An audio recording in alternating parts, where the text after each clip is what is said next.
Hello everyone. Do you think that you know all about the writing module and the rubrics which are very important for you to score good in IELTS writing? If not, then this video is definitely for you because believe me, IELTS writing is not just about learning the number of body paragraphs and the type of tasks which are reported. So without any further ado, let's get started. So you need to understand what exactly rubrics are and why are they important. You see, rubrics can actually be called as the scoring parameters. Scoring parameters basically are the skills. Okay, so let's understand it this way, that the examiner is checking your writing. So the examiner is looking for certain skills, right? It's not like that the examiner has read from your introductory body paragraph till the conclusion and the examiner just decides like that only, that okay, this writing is for 6 bands or this writing is for maybe 7 bands. There are certain scoring parameters which we call as the rubrics, on the basis of which your writing score is decided. So rubrics of course are very important for any student to know as well, because till the time you do not know exactly, you know, how your writing is going, how well you have assimilated all the skills required to score good, what exactly is the purpose of just practicing the writing on the daily basis. And another important facet is that writing is not just about the structure and the number of the body paragraphs. Okay, see, it happens that when the student is walking down, to any training institute, and it has been like more than a week or maybe 10 days. So all the student is doing is just getting to know about the different types of the essays available and the number of body paragraphs which we are supposed to make according to the type of the essay reported. But that is not how it works, because not just knowing about the structure is important, but along with that, as I told you earlier, that what exactly are the skills being, assessed, or which are the skills which the examiner are looking for, are equally important for any student to know. Then moving forward, so here are the rubrics. Now, this is exactly the sample, as a description of the different four types of the rubrics or the scoring parameters which the examiners are looking for. So the first one is the task response. Then we have the coherence and cohesion. Next is lexical resources. And last is grammatical range and accuracy. So what is task response? See, task response is all about addressing all parts of the question. And number two, throughout your task, you need to have a very clear position. Okay, for example, the essay question type which has been reported is number one, what are the advantages and disadvantages of certain thing? What you did, you explained me only one part of the question, that is the advantages, but disadvantages are not there anywhere. So your task response is incomplete. And as I told you, you need to have a very clear position. See, when we talk about this position, having a clear stance in your essay, it becomes a real struggle which we have observed as trainers, that whenever this certain question type is reported, that is to what extent you agree or disagree, the student always happen to write, I partially agree to the statement or I partially disagree to the statement. But in the process, you forget to realize one thing, that there are two type of questions which are being asked. Okay, let me give an example here. Uh, Cars are believed to be one of the causative factors for creating pollution. So some people believe that cars should be banned. To what extent do you agree or disagree? Now, more than 90% of the students would be writing, I partially agree with the statement. But didn't you realize that there are two question statements being asked? Okay. Though one question statement is just for the background, a story. It's just a backup. And that was the first statement. So cars are believed to be the causative factor. And then we have the second statement, that is some people believe cars should be banned. So if you are telling me that you partially agree to the statement, to which statement are you actually partially agreeing to and then you are disagreeing to? So if you are not mentioning this in your outline statement, in your introductory body paragraph itself, that means you are presenting a very vague position which is not welcomed. Then we have coherence and cohesion. Now you have to understand that coherence and cohesion is all about the proper structuring, paragraphing, and then sequencing the information skillfully, that it is coherent enough, it is readable enough, and your ideas should be properly linked. To cite another example here, for example, in the body paragraph itself, you gave the reader or the examiner two different ideas on a single subject. For example, Ram is a good boy, full stop. Ram works in a factory. No doubt, both are correct. Simple sentences. Both are conveying the idea really well. But again, both are incomplete in itself and they are not even coherent, not interlinked. Because if you're telling me that Ram is a good boy, then in the further sentence, you will have to explain that how Ram is a good boy. What are the qualities that make Ram a good boy? So, what you're doing, you in a single body paragraph are trying to assimilate or amalgamate maybe 3 to 4 different ideas, and then what happens? You run out of words, you repeat the words. So that's again not welcomed. So your ideas have to be coherent and cohesive. You have to use the cohesive devices. Now cohesive devices, if you ask me, are really simple. For example, um, say furthermore, moreover, and yes, subordinate conjunctions, they play a very crucial role. See, in this session here, I am just trying to brief you, but if you want it in an explanatory form, you will have to get in touch with us, or maybe whosoever the trainer assigned to you, just get in contact with them and ask them to, shed some more light on the rubrics. Then we have the lexical resources. Now, see the problem. Let's talk about the problem first here. Lexical resources are all about vocabulary. And what I have observed, that whenever I ask any candidate that, which according to you is the most important skill to score good in the writing module, the student always come up with vocabulary. No, my dear, it's not just the vocabulary that is being assessed. There are 4 different rubrics. Now, the problem, as I said, we'll be talking about first, is that when it comes to the vocabulary, the students happen to use, I don't know, like lot many words, and then a whole trend starts. And those words become so overly used, so cliched, that the trainers and the examiners as well, believe you me, are tired of those expressions. For example, in the nutshell, every coin has 2 sides.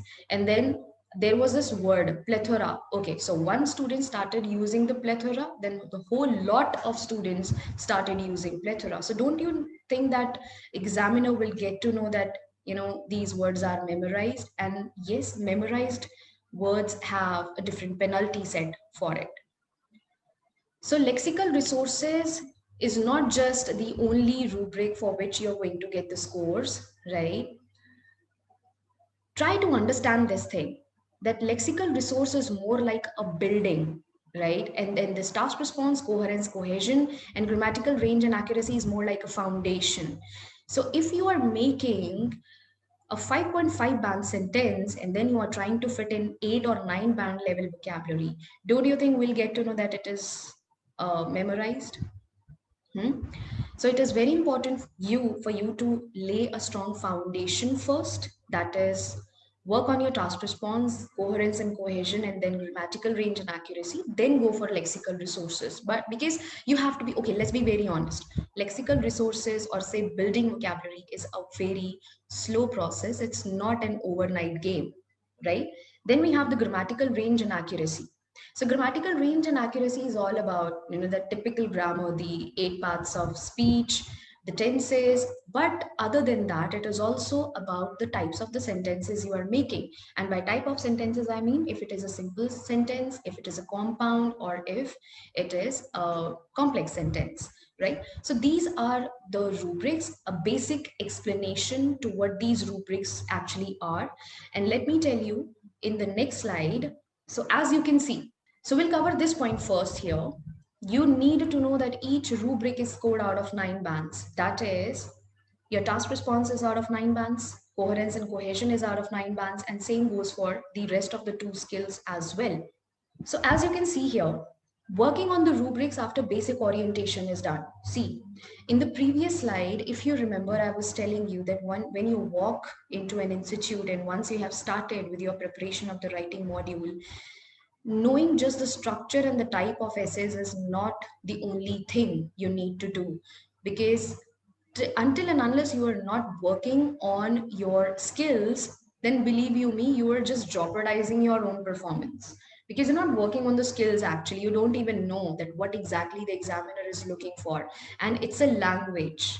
So you have to understand this fact as well, that no four skills can be perfect at one point of time. Either it is two or maybe three which you're going to work at, and then it will follow the fourth one. So why I'm telling you to do that? Because after your basic orientation is done, and then when you start with the practice of, which is more like skill based, that okay, let's talk about the task response now, how to work on the task response.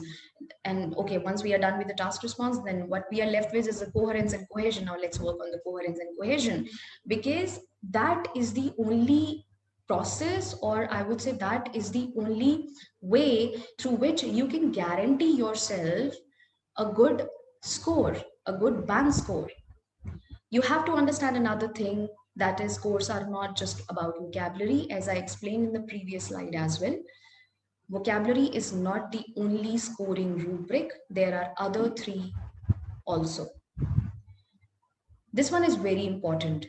You will have to refrain from using hackneyed phrases. Okay, so hackneyed phrases basically are the ones, as I told you earlier as well, that these are the phrases or the set of words which are overly used, very cliched, and more like exhausting, because the examiner and the trainers as well, they are coming across these phrases time and again in your writing, and the examples are, in the nutshell, uh, first and foremost, in the modern world, in the technological era, guys, just stop using these phrases if you want to score good.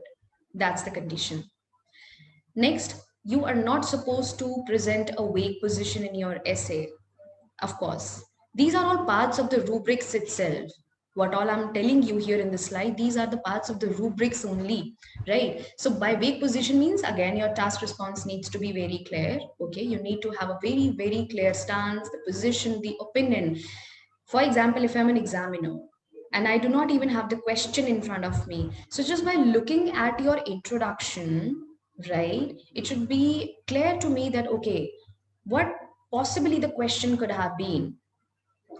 Then again, this point is very important, I believe, which I should be explaining to you. Making complex sentences does not help all the time. Why so? I'll tell you. See, we had a student, I won't name, right? So the student, he actually had this thing that, okay, just creating a complexity, some sort of complexity in the writing is the only way through which he or she can score good when it comes to the writing. But the problem, when you actually do not know how the complex sentences work and you are just practicing them just for the sake of presenting them in your writing, the problem is when you start making too many complex sentences, the higher chances are that you will miss on the central topic, the central idea, because you don't yourself even realize that where your idea are now going. Okay, it completely goes haywire. So I would suggest, even if it is a simple sentence which you're habitual of, just go with it. Just try to convert your simple sentences into the compound sentences, but do not just get into the complex sentences just because you think that only the complex sentences are the savior. No. Next, writing task, even if written simple, should be coherent and well explained. So, see, everything is interrelated. Ideas should be clear, they should be coherent, your stance, your position should be clear enough.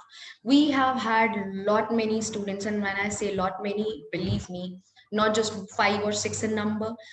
Students have written very simple, but the whole task was so coherent, was so clear. The positioning, the idea presentation, the structuring, no any complex sentences used, no any vocabulary of that level 9 or maybe 8 was used, and still those students happen to score minimum of 7, 7.5, and then 8 bands also in the writing module.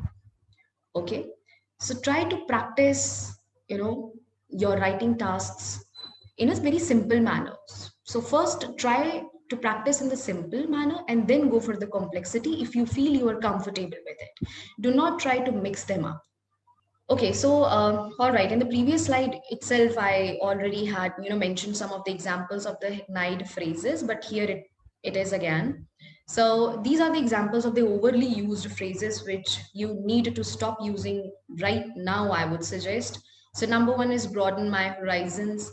Then you start your introduction often with in the modern world. Then you have last but not least. See, last but not least can be used for the speaking module, but not for the writing.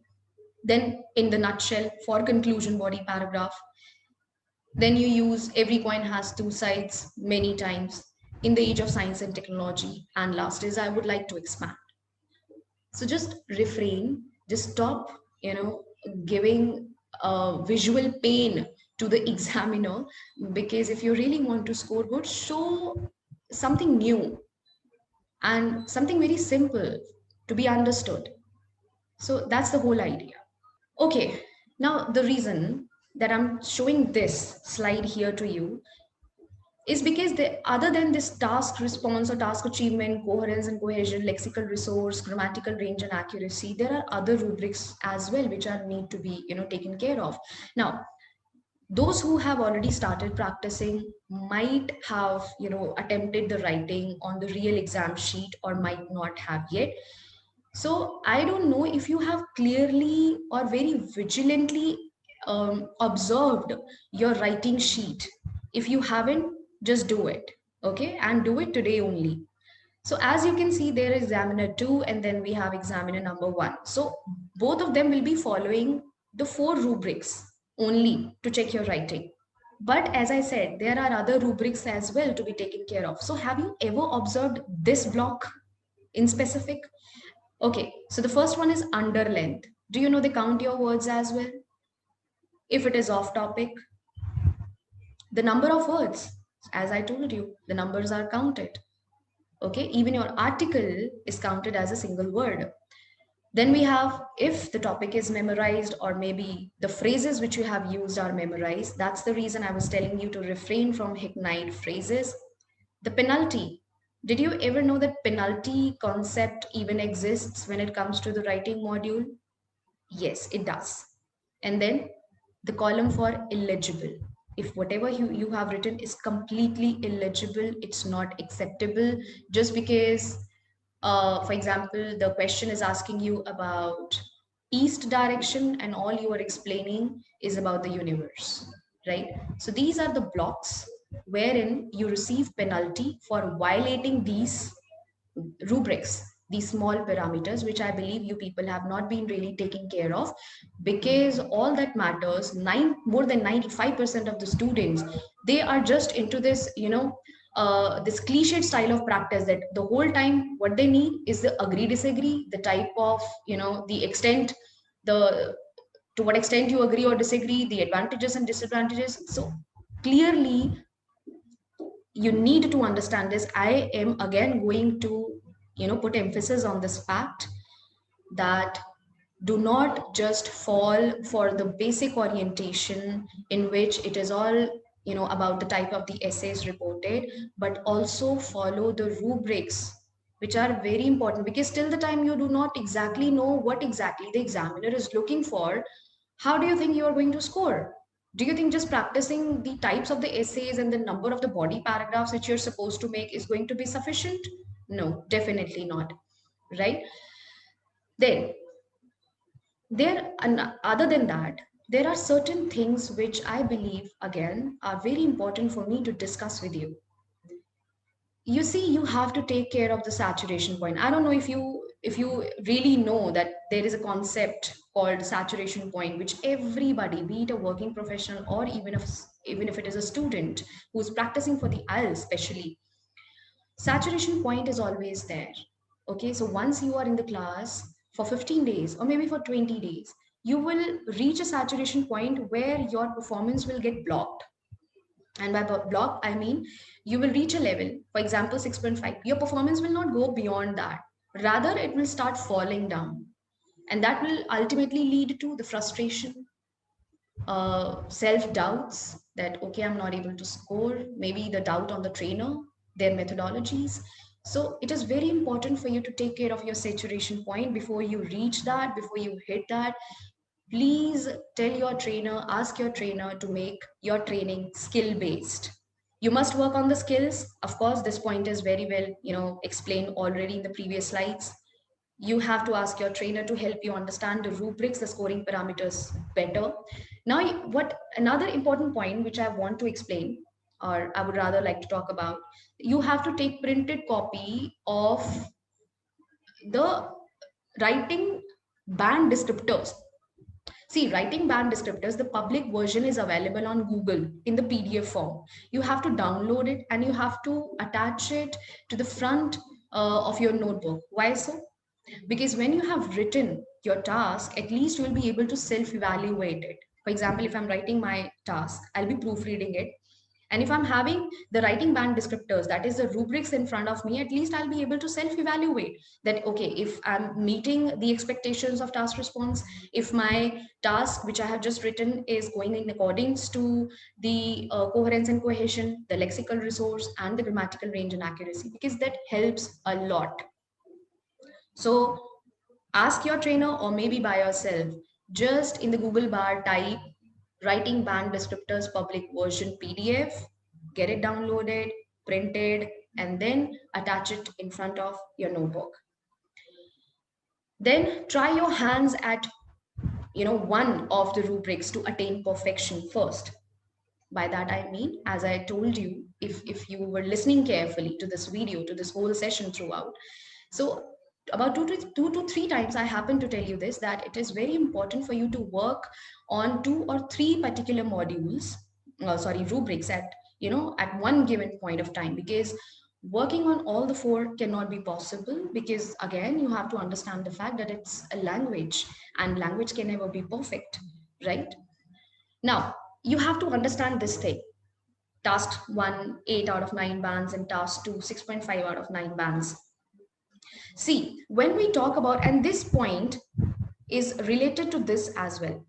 And by this, I mean, okay, let's talk about this. For example, if I'm preparing for my IELTS and I know there is task 1 and then I have task 2, I will try to attain perfection in one of the tasks first. If I make my task 1 at 8 bands, because individually they are scored out of 9. It's not that task 1 is out of 3 bands and task 2 is out of 6 bands. Do not fall for that. It's not true. So I'll go for, my task 1, which I will practice to attain 8 minimum out of it. And then even if by that period, my task 2 reaches at 6.5 only out of 9, your average score still is going to be minimum of 7 bands. So it again, as I told you, becomes very imperative for us to understand that in one task out of the two, it would be important if I happen to work on one first. I should attain perfection in that, and then the second one can be workable. I hope that point is clear to you. And if you feel there is still something which you need help with, feel free to reach us. Feel free to DM or maybe call, right? And visit the website also. Just take a look. All right, guys, that's about it. And thank you so much for joining this session. And as I told you, if you still have any query left, if you believe there was something that I happened to miss out on in this session, we are completely open and we welcome you for the feedback. Thank you so much and take care and happy practicing.